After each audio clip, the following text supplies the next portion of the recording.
And so when we think about that racial reckoning that we are now enduring, we know a couple, three things as I end.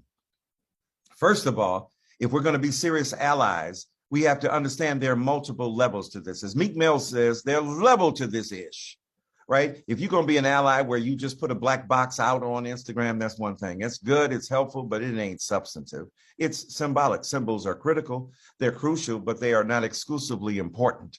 And we must tether them to concerted action and uplifting behavior that will change the stakes of the game of social justice, the game of Black people living in a country, brown people living in a country, they will not be subject to this kind of death. And so in that instance, your allyship must be proved far more than a black box. It must ask serious questions at the corporate place, at the workplace. How are we distributing goods? Who's making the decisions here? How are people integrated into the larger fabric of American society? How are we talking about everything that ends with the word system, public education system, criminal justice system, right?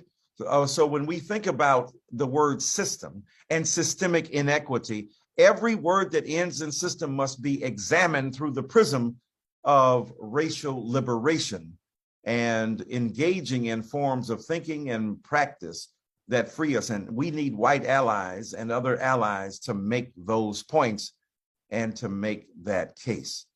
But moreover, we've got to see the kind of reaction against this racial reckoning, because even as we pledged, and many corporations pledged to reckon, what happened? There was a backlash. And the backlash has been an anti-critical race theory. You don't even know what critical race theory means. You didn't know what it meant a year ago. But now a young man, Christopher Rufo, I believe is his name, I stand to be corrected, went out looking at the anti-racist literatures, found the repeated citation of critical race theory, knew that that would become a bête noire and a rallying cry and a whipping boy and girl for the right wing and for those who were conservative and those who didn't want to do the hard work of racial reconciliation and racial reckoning, and found a lazy ethical way out by stigmatizing and demonizing Black and brown peoples themselves.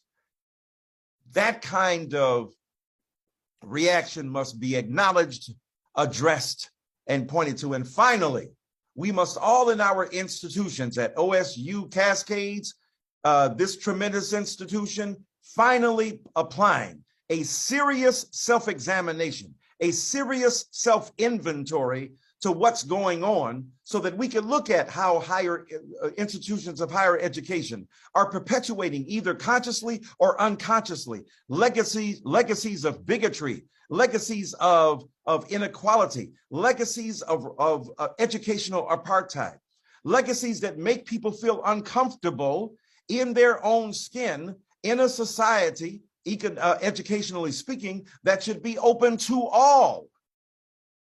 And so as we reckon with race, we've got to reckon with these differences. Just a few things for you to think about